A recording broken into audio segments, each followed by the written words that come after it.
order to be a successful YouTuber, you have to be able to get the audience's full attention within the first 30 seconds. Let's do it!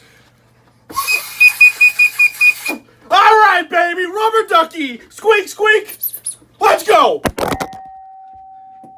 Hey, what up, everyone? It's Mamba, and welcome back to Week 7 of Skip Bayless hating on Aaron Rodgers. So this week, the Packers take down the Houston Texans by a score of 35-20. Aaron Rodgers throws for 283 yards, 4 touchdowns, no interceptions, and the Packers' record now is 5-1. Before we get into Skip's comments about this week against the Houston Texans, we have to go back to a segment that I just saw last night from last week amongst the Tampa Bay massacre that happened last week.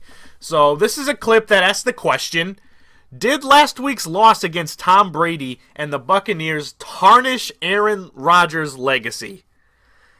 Ooh, such a dumb thing to say, but here we go. This has absolutely no impact on Aaron Rodgers' legacy. Says you. You love him, you believe in him, almost as much as you blindly protect LeBron James. So no matter. What happened Sunday at Tampa was that on America's Game of the Week, live coast to coast on Fox, Aaron Rodgers got exposed for what he is and what he is not. Oh, my God. He is the LeBron James of the National Football League. I've been saying that for years. Now, this may be considered an insult in Skip Bayless's delusional world, but frick, you just compared Aaron Rodgers to LeBron James, one of the greatest athletes and competitors in the history of sports. Thank you. He unraveled. He came unglued. He turned into Kirk Cousins from there on in ways I have never seen Tom Brady fold. Yes, you did. You watched it last year in the playoffs against Tennessee. No, I have not ever seen that. All he's done is win 6 Super Bowls with 6 game-winning drives in the fourth quarter overtime. Extraordinary. He doesn't get nearly enough credit for that because he has incredible clutch toughness. I'm talking about mental toughness. That's who he is, and that's who Aaron is not. Because in a huge national matchup of titans, of the quarterback titans, you know, this is a titanic clash of 0 ballot Hall of Famers. Aaron just spit the bit after that. Okay. He came completely unglued in ways that I've never seen Tom just be flustered and give it up. He scored no points in the last 3 quarters. So Skip's trying to make the argument that he's never seen Tom Brady have a similar performance to that of Aaron Rodgers that he had against the Tampa Bay Buccaneers in Week 6. But just looking through Tom Brady's game logs really quickly, I found 3 examples that are incredibly similar to the one that Aaron Rodgers had just last week. Okay, Tom Brady fans, I need you to listen clearly. I am not trying to make an argument that Tom Brady isn't a great quarterback and one of the all-time greats. He's probably the greatest quarterback of all time. This has nothing to do with Tom Brady. Every great quarterback has a few bad games. I am simply just trying to point out that this is a stupid point that Skip's trying to make, and overall, it's just a stupid topic. So that's all I'm trying to say here. I'm not trying to say anything negative about Tom Brady. I'm just pointing out some facts to say that, hey, even Tom Brady has some bad games. Every great quarterback has bad games. That's all I'm saying. Tom Brady fans, get out of the comments! Get out of the comments! It's not about him! So I just want to repeat, Skip is saying he's never seen Tom Brady have a terrible game in the regular season against another all-time great quarterback in a nationally televised game. Now here's the 3 examples I found. The first one, 2002 against Brett Favre and the Green Bay Packers. The Packers took down the Patriots 28-10. Tom Brady went 24 of 44 for 183 yards, 1 touchdown, 3 interceptions, and a lost fumble. That seems pretty similar. Oh, he's got the 1 touchdown. Are we going to say that's the caveat? We can't use that one? Okay, fine. We have 2 other examples. All right, let's go on to 2003. The Patriots are taking on the Buffalo Bills and Drew Bledsoe, former teammate of Tom Brady. Now, I'm not trying to say Drew Bledsoe's an all-time great quarterback. He's not even in the Hall of Fame. But this is still a nationally televised game. This is still bad blood between the two. I mean, Tom Brady took Drew Bledsoe's job. The Patriots chose to move forward with Tom Brady instead of Drew Bledsoe. There's some bad blood there. This is a big-time game in the regular season to start the 2003 season. The Bills win 31-0. Tom Brady goes 14 of 28 for 123 yards, 0 touchdowns, 4 interceptions. Not good enough? How about 2006 against Peyton Manning and the Indianapolis Colts? You can't get any more historic, you can't get a better rivalry in the regular season than Tom Brady and Peyton Manning. It's legendary, all right? So the Patriots lose in a close one, 27-20. But that scoreboard doesn't tell you the true story of how Tom Brady played. Tom Brady went 20 of 35 for 201 yards, 0 touchdowns, 4 interceptions. So you're telling me that's not even comparable to the performance Aaron Rodgers had against the Tampa Bay Buccaneers and Tom Brady? Huh! So the point I'm trying to make is not only that Skip is wrong in saying Tom Brady didn't have some comparable performances to the stinker that Aaron Rodgers put up last week. That's not the entire point. The point is that Tom Brady had the bad games. Guess what?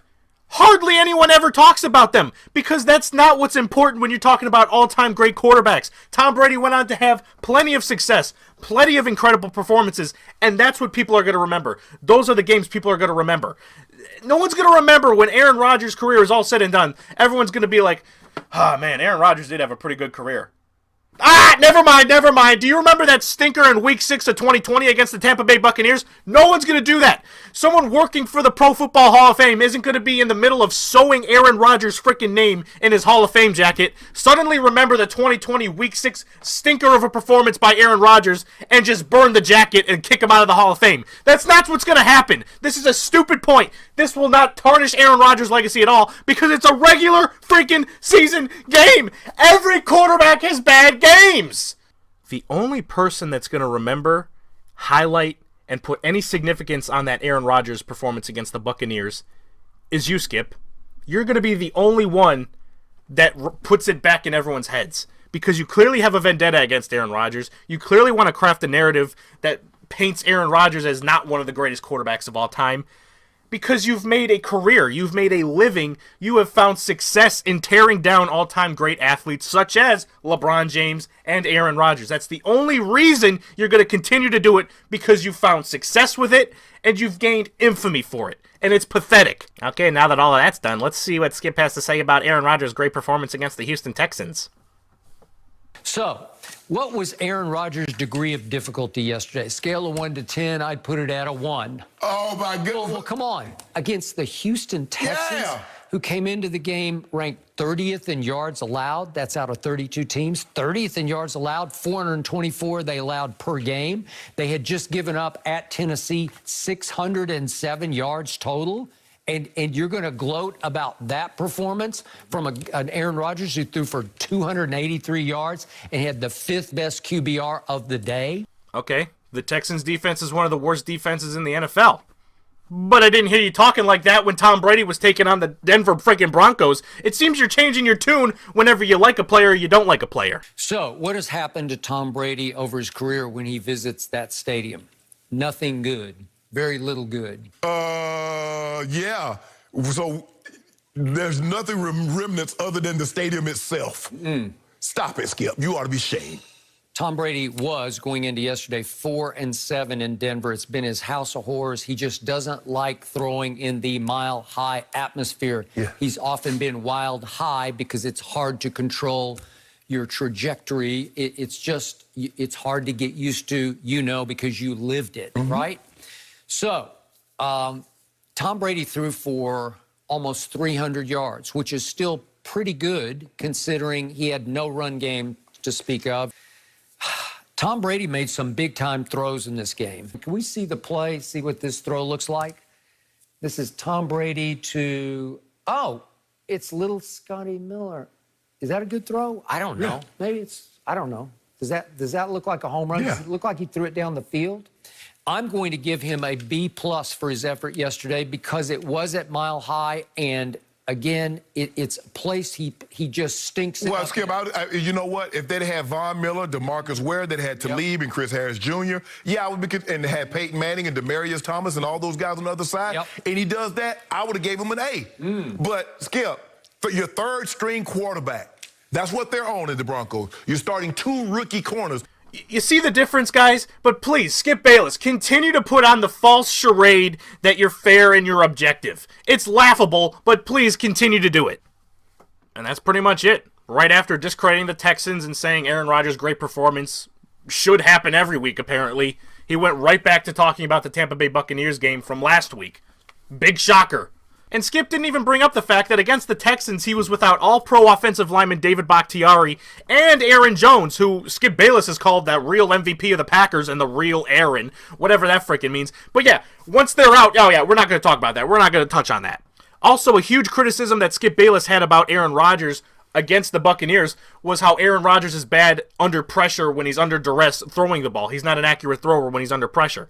Well, he had some incredible passes against the Houston Texans with pass rushers in his face with people getting ready to sack him. He made some incredible throws. Is Skip going to talk about that? No. It's getting pathetic. It's getting lazy. It's getting repetitive of how Skip goes on about discrediting Aaron Rodgers. And this series has shown it. He's pulled the same stupid tricks out of his stupid hat. They need Aaron Jones back. When it really gets serious, they need Aaron Jones. Hold on, Skip. They're real MVP. You know it, and I know it. You know him. He makes that team go. They'll go as far as Aaron Jones carries them. As far as Aaron Rodgers. Oh, okay. Was Aaron Jones there last week? So that loss was on Aaron Jones, right? This was a gimme. This was like a bye. All right, so the Packers take on the Vikings next week. Another team for Skip Bayless to completely discredit when the Packers eventually win and Aaron Rodgers has a great performance. So looking forward to that same old routine happening again. I'm Matt Mamba. I don't know how to close videos. I got a little mini chalkboard here. I'm going to write a word down that's guaranteed to make you laugh because I am a comedian of the highest degree.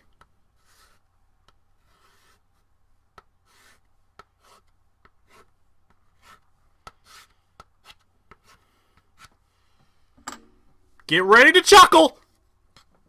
Pee! Yikes, that was the worst outro I've ever created. If I was a viewer of this video still watching, I totally wouldn't hit that subscribe button or one of the 2 videos that's being listed on screen right now. Totally wouldn't click them! Then again, they are looking pretty good.